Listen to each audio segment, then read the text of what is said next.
Hello students, welcome बच्चों।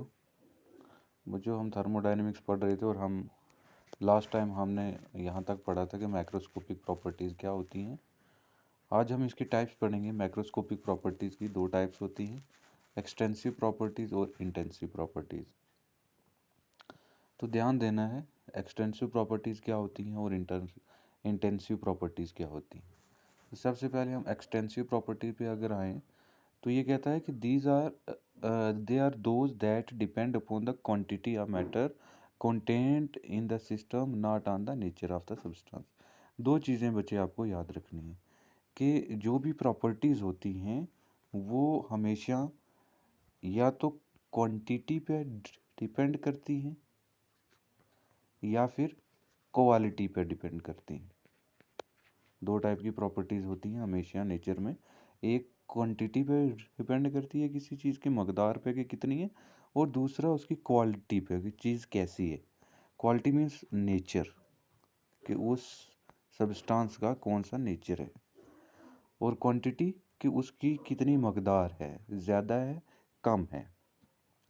तो extensive properties ऐसी प्रॉपर्टीज़ होती हैं जो कि किसी सब्सटेंस किसी सिस्टम की क्वांटिटी के ऊपर डिपेंड करें कि उस सिस्टम की कितनी मकदार है, कम है या ज़्यादा है।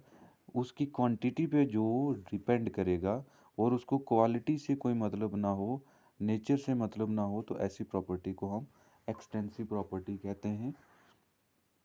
जैसे कि यहाँ पे भी वही लिखा हुआ कि these are those properties we depends upon the quantity of the matter content in the system, के एक सिस्टम के अंदर जो मैटर है उसकी क्वांटिटी पे डिपेंड करती है कि कितनी क्वांटिटी है, बल्कि उसके नेचर पे बिल्कुल भी डिपेंड नहीं करती। फॉर एग्जांपल यहाँ पे इंटरनल एनर्जी के बारे में दिया हुआ कि एग्जांपल एक्सटेंसिव प्रॉपर्टीज़ की और इंथैल्पी। तो ये हम पढ़ेंगे इंटरनल एनर्जी आगे इसके बारे में। ये एग्जांपल में अभी आपको याद रखना है। तो इंथैल्पी जो है, जैसे हमने पढ़ा फर्स्ट यूनिट में, इससे प्रीवियस यूनिट में, कि इंथैल्पी को हम एच से डिनोट करते हैं कि एक सिस्टम के अंदर कितनी हीट है, उसको हम क्या कहते हैं, इंथैल्पी कहते हैं।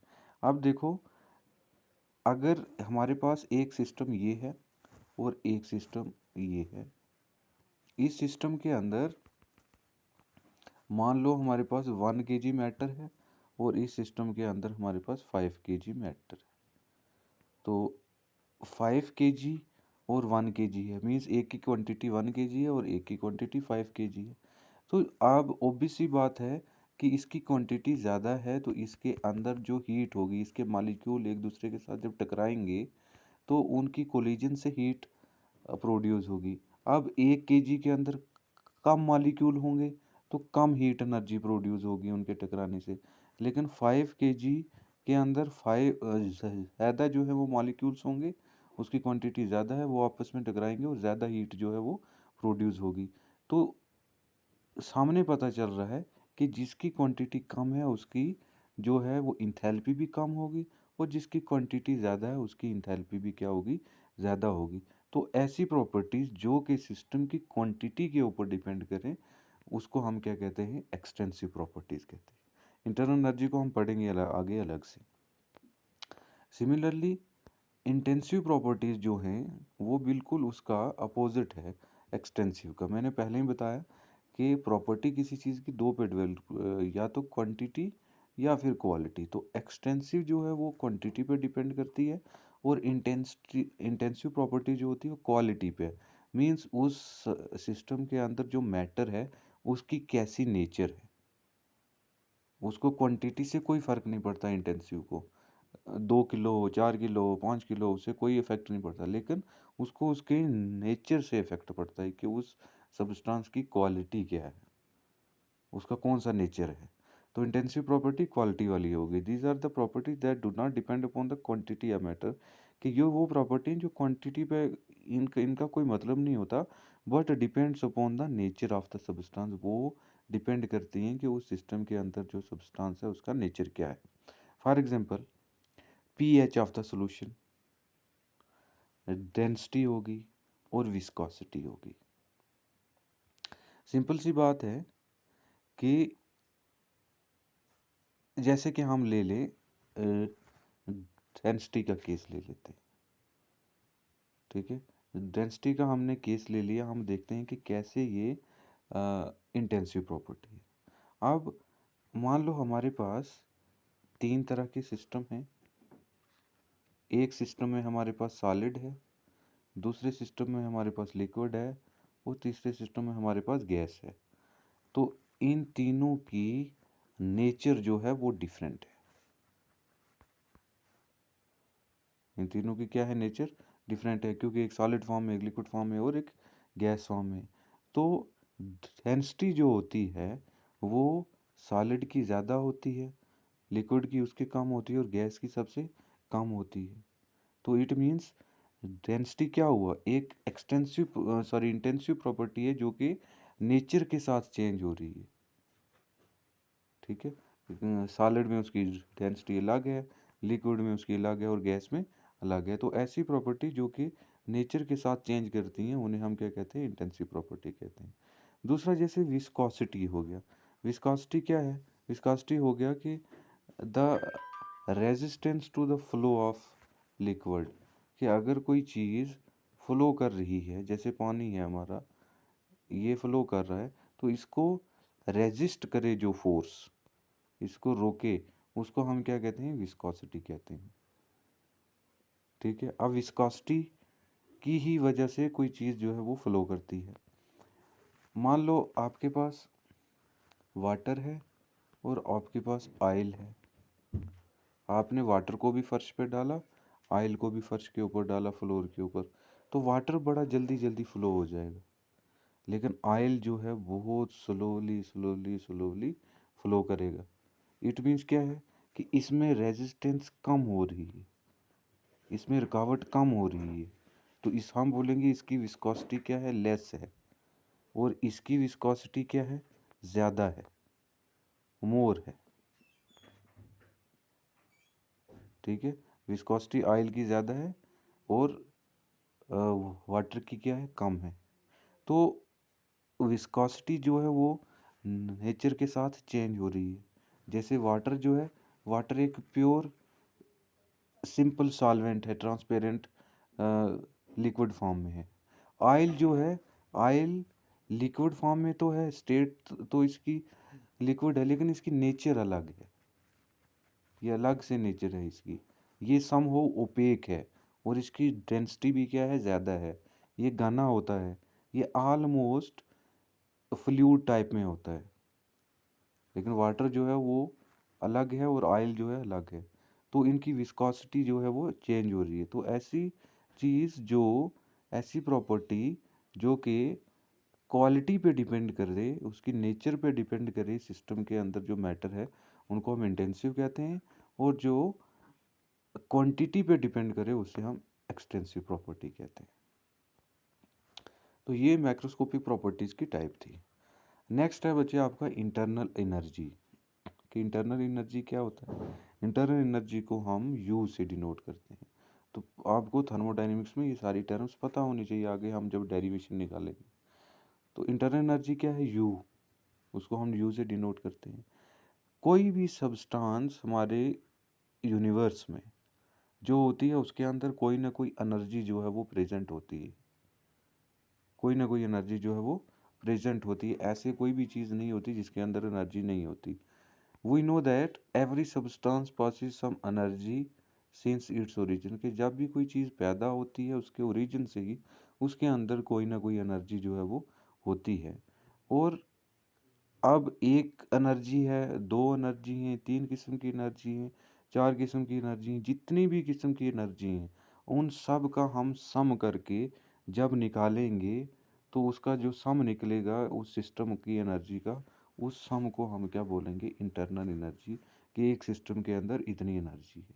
मान लो एक सिस्टम के अंदर काइनेटिक एनर्जी भी है, पोटेंशियल एनर्जी भी है, मैकेनिकल एनर्जी भी है, हीट एनर्जी भी है। तो इन सब को जमा करके कि ये सारी एक ही सिस्टम के अंदर एनर्जी हैं, तो हम उसे एक ही नाम देंगे, that is the internal energy. कि एक सिस्टम की इंटरनल एनर्जी जो है वो ये है, और उसके अंदर ये इतनी किस्म की एनर्जी जो है वो प्रेजेंट है। इंटरनल एनर्जी जो है वो एक स्टेट फंक्शन है। मैं आपको ऑलरेडी बता चुका हूँ कि स्टेट फंक्शन क्या होता है लास्ट लेक्चर में। Internal energy is a state function, ये मैं हम बता चुका हूँ। और दूसरा, internal energy is an extensive property, कि इंटरनल एनर्जी एक ऐसी प्रॉपर्टी है जो कि उसकी क्वांटिटी पे डिपेंड करेगी। ठीक है, अब जितने एक सिस्टम की क्वांटिटी ज़्यादा होगी उतना उसके अंदर एनर्जी ज़्यादा होंगी, जितना एनर्जी ज़्यादा होगी तो उतना ही इंटरनल एनर्जी भी क्या होगी, ज़्यादा होगी। तो इंटरनल एनर्जी जो है वो एक एक्सटेंसिव प्रॉपर्टी है जो कि क्वांटिटी पे डिपेंड करती है मैटर की। तो ये एक स्टेट फंक्शन है, ये एक एक्सटेंसिव प्रॉपर्टी है, इसको हम यू से डिनोट करते हैं। ठीक है, और ये पॉइंट रिपीटेड है। अब फॉर एग्जांपल आपने ध्यान देना है कि हमारे पास एक रिएक्शन है। वो रिएक्शन क्या है कि A is a reactant and B is the product, कि ए रिएक्टेंट है और बी क्या है, प्रोडक्ट है। अब ए की इंटरनल एनर्जी जो है वो U R, internal energy of the reactant, और बी जो प्रोडक्ट है उसकी U P, internal energy of the product. तो फिर ये लिखता है कि यू, कि इन दोनों की इंटरनल एनर्जी इस रिएक्शन की, तो हम क्या कहेंगे कि जो इसकी इंटरनल एनर्जी है उसमें हम इसकी इंटरनल एनर्जी जमा करेंगे तो हमारे पास क्या निकल जाएगा, सॉरी, ये इसकी इंटरनल एनर्जी है रिएक्टेंट की यू आर और प्रोडक्ट की है you P, internal energy of reactant and internal energy of product. तो जब रिएक्टेंट से प्रोडक्ट में कोई चीज़ कन्वर्ट हुई है तो मीन्स वो एक फॉर्म से दूसरी फॉर्म में चेंज हुई है, एक सिस्टम जो है वो एक फॉर्म से दूसरी फॉर्म में गया है। तो हम उसको क्या देख सकते हैं कि उसके अंदर जो इंटरनल एनर्जी चेंज हुई है वो कितनी है। तो हम क्या कहेंगे कि जो प्रोडक्ट की इंटरनल एनर्जी है उसमें से रिएक्टेंट की इंटरनल एनर्जी को माइनस करेंगे तो उसका डिफरेंस हम जब निकालेंगे तो हमें ये पता चल जाएगा कि टोटल जो इंटरनल एनर्जी जो है चेंज हुई है वो कितनी है। मान लो रिएक्टेंट की इंटरनल एनर्जी थी 30, तो जब प्रोडक्ट बन गया तो उसकी इंटरनल एनर्जी होगी 50। तो हम देखेंगे कि टोटल इंटरनल एनर्जी चेंज कितनी हुई, तो हम लिखेंगे ये इंटरनल एनर्जी प्रोडक्ट की है यूपी और ये इंटरनल एनर्जी है रिएक्टेंट की। हम लिखेंगे U is equal to U P minus U R. ठीक है, तो यू पी जो है वो कितना है 50, और U R internal energy reactant की 30 इज इक्वल टू 20। तो हम बोलेंगे टोटल जो इंटरनल एनर्जी चेंज हुआ है रिएक्टेंट से प्रोडक्ट में जाते हुए वो 20 हुआ है। आगे ये कह रहा है कि इफ़ यू पी के internal energy of product is greater than internal energy of reactant then delta U की वैल्यू, ये थोड़ा गलत लिखा हुआ, यहाँ लिखना है आपको डेल्टा यू। डेल्टा यू की वैल्यू जो है वो पॉजिटिव आएगी। डेल्टा का मतलब होता है चेंज, कि ये कहता है कि अगर प्रोडक्ट की इंटरनल एनर्जी रिएक्टेंट की इंटरनल एनर्जी से ज़्यादा होगी तो टोटल जो इंटरनल एनर्जी चेंज है वो कितना हो, वो पॉजिटिव होगा। अब देखो कैसे, यू पी मीन्स ये इंटरनल एनर्जी ग्रेटर हो इससे। ठीक है, अब फॉर्मूला क्या है, total energy change is equal to energy change of product minus energy change of reactant. तो ऑब्वियस सी बात है जो यहाँ वाली डिजिट होनी चाहिए वो, अगर U P is greater than U R है तो इट मीन्स यहाँ पे जो वैल्यू है मान लो बड़ी होगी, यू पी क्या है, ज़्यादा है, is greater than U R, तो हम यहाँ पे 50 अगर ले लिया minus U R internal energy of reactant, वो क्या है, ये कह रहा है कि प्रोडक्ट से अगर कम है तो हम 30 ले ले तो क्या आ जाएगा हमारे पास 20। ठीक है, और ये वैल्यू पॉजिटिव में आ रही है क्योंकि हम बड़े डिजिट से, बड़ी रकम से छोटी रकम को माइनस कर रहे हैं। तो हम क्या कहेंगे कि जब इसकी वैल्यू प्रोडक्ट की इंटरनल एनर्जी की वैल्यू रिएक्टेंट की इंटरनल एनर्जी की वैल्यू से ज़्यादा आएगी तो टोटल जो एनर्जी चेंज आएगा वो हमारे पास पॉजिटिव में आएगा, ठीक है। लेकिन दूसरा केस है कि अगर यूपी इंटरनल एनर्जी ऑफ रिएक्टेंट कम होगी और इंटरनल एनर्जी ऑफ रिएक्टेंट ज़्यादा होगी और प्रोडक्ट की कम होगी, मीन्स देखो प्रोडक्ट की कम कह रहा है ये कि इस केस में सेकंड वाले में कि अगर प्रोडक्ट की कम है और रिएक्टेंट की ज़्यादा है, तो मान लो प्रोडक्ट की कम हमने रखी 30 माइनस रिएक्टेंट की ये कह रहा है कि यहाँ पे ज़्यादा रखो, तो हम रख लेते 50, तो क्या आ जाएगा 30 माइनस 50 इज इक्वल टू -20, क्योंकि हम छोटी रकम से बड़ी को माइनस कर रहे हैं। तो तब हमारे पास हम कह रहे हैं कि डेल्टा यू की वैल्यू जो है वो क्या आ रही है, नेगेटिव, ठीक है। तो सिंपल आपको याद रखना है कि जब प्रोडक्ट की इंटरनल एनर्जी रिएक्टेंट से ज़्यादा हो तो वैल्यू हमारे पास इंटरनल एनर्जी की पॉजिटिव आती है, लेकिन जब रिएक्टेंट की ज़्यादा हो और प्रोडक्ट की कम हो तो तब हमारे पास इंटरनल एनर्जी की जो वैल्यू आएगी वो नेगेटिव में आएगी। ये चीज़ें आपको याद रखनी है। अब आगे ये कहता है now you know we can change the internal energy of the system by 2 ways, कि हम इंटरनल एनर्जी को, सिस्टम की इंटरनल एनर्जी को 2 वे से चेंज कर सकते हैं, बाई हीट, या तो हीट करने से, और या बाई वर्क, या उस पर कोई काम करने से। तो ये हम आगे देखेंगे नेक्स्ट क्लास में।